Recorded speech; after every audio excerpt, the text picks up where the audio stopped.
group so far this year?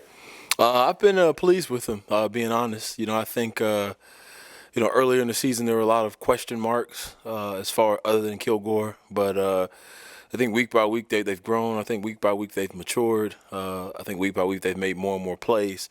Not perfect by any means of that, but I think, I think they've been playing to a standard that I've asked them to play to, and I think they've been executing at a decent level. What Kilgore going down so early? Yeah. Just what does that do to the plan that you guys obviously Yeah. going into the year and just kind of throwing it for a wrench? Are you getting Zakye back? Yeah. Just all that. Yeah, I mean, it's obviously tough.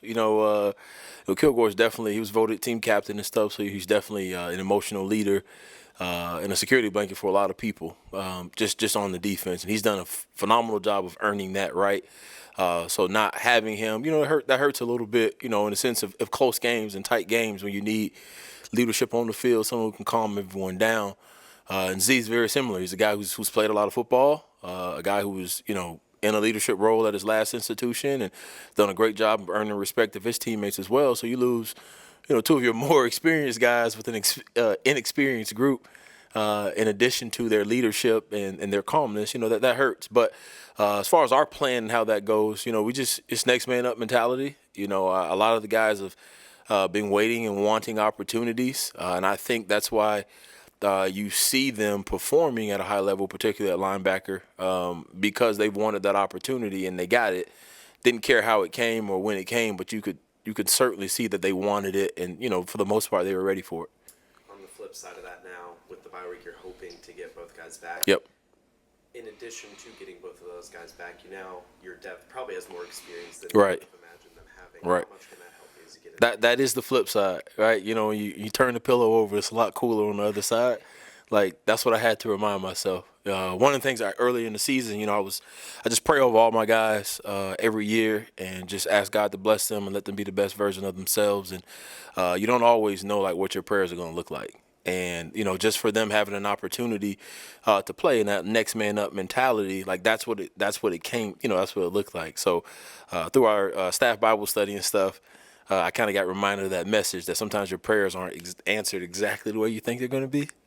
So because of that, we've gained a lot of experience. And now we have a deeper linebacker room where you got more capable guys that can go into the game. And now that pays dividends later in the year. You certainly rather them gain experience earlier than later. And when we hit conference play, and you got to hang on guys who've never played extended amounts of snaps.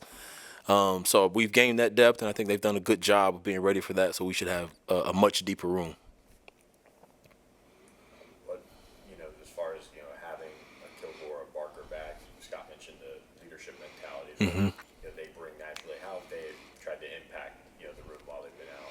Yeah, and I think, and even Kilgore being a young leader, I guess the positive of it, he's had to try to find ways to lead while not being on the field, which is really hard for a young leader, because so much of what you've done to get to that point is because of what you've done on the field.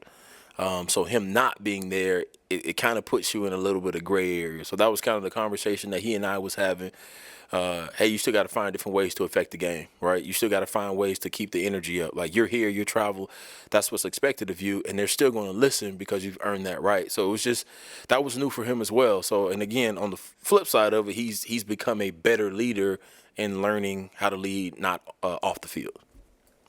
Looking ahead to Syracuse, they were one of the best passing offenses last year. Yeah.